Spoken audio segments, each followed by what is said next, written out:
గౌరవ కాకినాడ జిల్లా ఇన్ఛార్జ్ మంత్రివర్యులు మరియు మున్సిపల్ పరిపాలన మరియు అర్బన్ డెవలప్మెంట్ శాఖ మంత్రివర్యులు గౌరవనీయులు పొంగూరు నారాయణ గారిని ఈనాటి కార్యక్రమాన్ని ఉద్దేశించి మాట్లాడవలసిందిగా కోరుతూ ఆహ్వానాన్ని తెలియజేస్తున్నాం.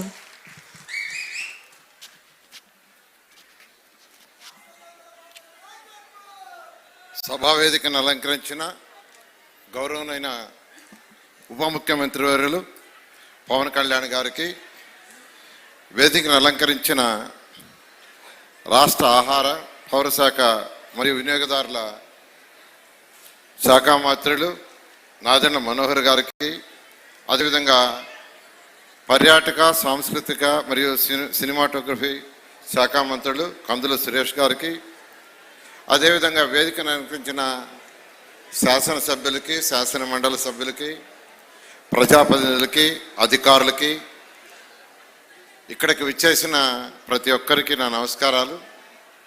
ఈరోజు నిజంగా చాలా చాలా ఆనందంగా ఉంది. ఎందుకంటే ఈరోజు గౌరవులైన పవన్ కళ్యాణ్ గారు ఏర్పాటు చేసిన ఈ యొక్క సంక్రాంతి సంబరాల్లో పాల్గొంటూ, అంతేకాకుండా ఈరోజు ఈ యొక్క పిఠాపురం డెవలప్మెంట్కి 185 కోట్లతో ఫౌండేషన్ వేయటం,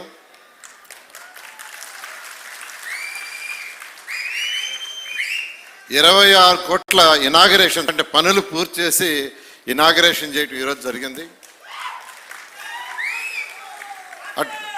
అటు రోడ్లు కావచ్చు, డ్రైన్స్ కావచ్చు, టెంపుల్స్ కావచ్చు, అనేక పనుల్ని ఈ విధంగా ఈరోజు వారి యొక్క ఆధ్వర్యంలో ఇక్కడ నా చేతుల మీద యాక్చువల్గా ఈ యొక్క కార్యక్రమాన్ని ఏర్పాటు చేసిన పవన్ కళ్యాణ్ గారికి మరొకసారి ధన్యవాదాలు తెలియజేస్తూ,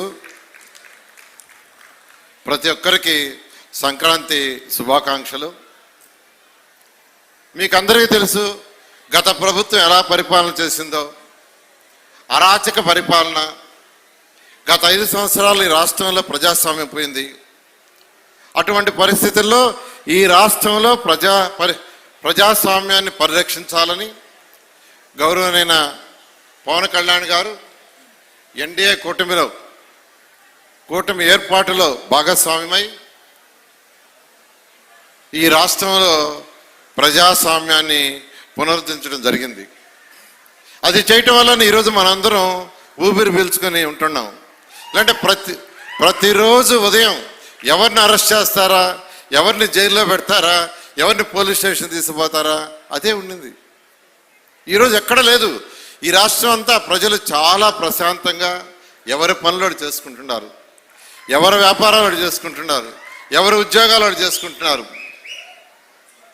అదేవిధంగా ఈరోజు గౌరవనైన ముఖ్యమంత్రి గారు నారా చంద్రబాబు నాయుడు గారు, అదేవిధంగా గౌరవమైన డిప్యూటీ సీఎం పవన్ కళ్యాణ్ గారు అటు కేంద్రం యొక్క సహాయంతో ప్రైమ్ మినిస్టర్ గారితో ఎప్పటికప్పుడు సంప్రదించి ఈ రాష్ట్రంలో అటు సంక్షేమాలు, అభివృద్ధి ఈ రెండింటిని సమానంగా చూస్తూ 2 కళ్ళుగా భావిస్తూ ఈరోజు రాష్ట్రాన్ని ముందుకు తీసుకుపోతున్నారు.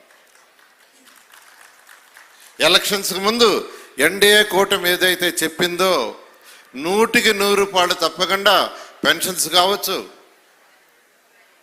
మహిళలకు ఉచిత బస్సు ప్రయాణం కావచ్చు, అదేవిధంగా తల్లికి వందనం కావచ్చు, అదేవిధంగా గ్యాస్ సిలిండర్ కావచ్చు, రైతు సోదరులకు ఇస్తానన్న 20,000 కావచ్చు, తూచా తప్పకుండా చేశారు.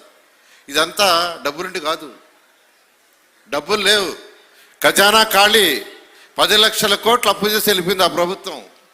ఆ అప్పంతా ఎవరు తీస్తున్నారంటే మనం తీస్తున్నాం, మీరు కట్టే ట్యాక్సులతోనే తీరుస్తున్నాం. గత ప్రభుత్వానికి ఆర్థిక వ్యవస్థను ఎలా నడిపే తెలియదు. ఒక 20,000 జీతం వస్తుంటే ఒక కుటుంబంలో ఆ ఇంట్లో వైఫ్ అండ్ హస్బెండ్ ప్లాన్ చేసుకుంటారు. వచ్చిన డబ్బుల్లో ఇంటి బాడుగు అయితే కట్టాల్సి ఉంటే ఎంత, పాలవాడికి ఎంత, తిండికి ఎంత, పుస్తకాలకి ఎంత, పిల్లలకి చదువులకి ఎంత, కరెంటు బిల్లు ఎంత అని ముందే ప్లాన్ చేసుకుని ఖర్చు పెడతారు. కానీ గత ప్రభుత్వానికి ఆర్థిక వ్యవస్థ నడపటం రాక చిన్న భిన్నం చేసి వెళ్ళిపోయింది. దానికి చిన్న ఎగ్జాంపుల్స్ 2 చెప్తాను. పవన్ కళ్యాణ్ గారి యొక్క శాఖలో జలజీవన్ అనేది కేంద్ర ప్రభుత్వం జలజీవన్ ప్రోగ్రాం కింద 25,000 కోట్ల రూపాయలు శాంక్షన్ చేసింది. ఎందుకు శాంక్షన్ చేసిందంటే ప్రతి ఇంటికి మంచినీళ్ళు ఇవ్వాలని, ప్రతి ఇంటికి కొళాయి ఇవ్వాలని, స్వచ్ఛమైన వాటర్ ఇవ్వాలని 25,000 కోట్ల రూపాయలు శాంక్షన్ చేస్తే అందులో కేవలం 400 కోట్ల ఖర్చు పెట్టి మీద వదిలేశారు. ఎందుకు వదిలేశారంటే 50% కేంద్రం ఇస్తుంది, 50% రాష్ట్రం ఇస్తుంది. 50% రాష్ట్రం ఇవ్వాల్సిన షేర్ ఇవ్వాల, మనీ అంతా డైవర్ట్ చేశారు. అదే 25,000 కోట్లతో గత ప్రభుత్వం పూర్తి చేస్తుంటే ఈ రాష్ట్రంలో ప్రతి ఒక్క ఇంటికి ట్యాప్ కనెక్షన్ వచ్చిండేది. ఇది ఒక ఉదాహరణ. మళ్ళా ఈ ప్రభుత్వం వచ్చిన తర్వాత పవన్ కళ్యాణ్ గారికి కేంద్రాన్ని సంప్రదించి ఈరోజు మొత్తాన్ని రివైజ్ చేసి ఎంతో వేగవంతంగా ప్రాజెక్టు ముందుకు తీసుకుపోతున్నారు. వారికి ప్రత్యేకంగా రాష్ట్ర ప్రజల తరఫున ధన్యవాదాలు తెలియజేస్తున్నాను.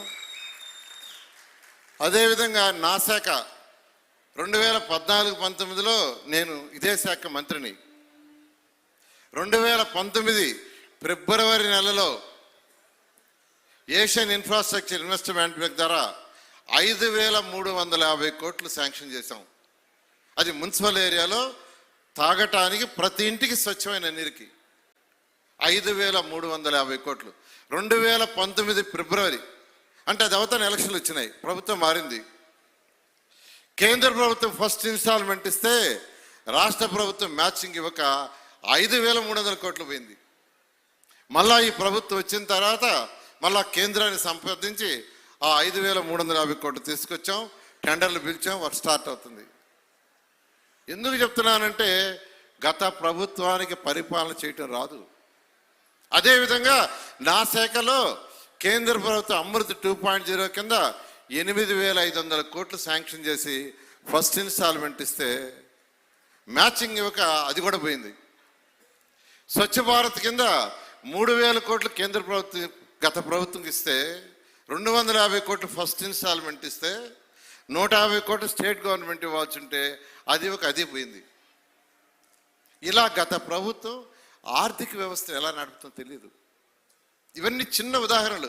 మా శాఖలోనే కాదు, అన్ని శాఖల్లో ఇదే పరిస్థితి. అయితే ఈరోజు ఈ యొక్క ఎన్డీఏ ప్రభుత్వం రావటం, అటు గౌరవనీయ ముఖ్యమంత్రి గారు వారికి ఉన్న అపార అనుభూతోను, అదేవిధంగా డిప్యూటీ సీఎం గారు ఎప్పటికప్పుడు కేంద్రంతో సంప్రదించి గత ప్రభుత్వం చేసిన అవకతవకలన్నీ సర్దిద్ది ఈరోజు రాష్ట్రాన్ని ముందుకు తీసుకుపోతున్నారు.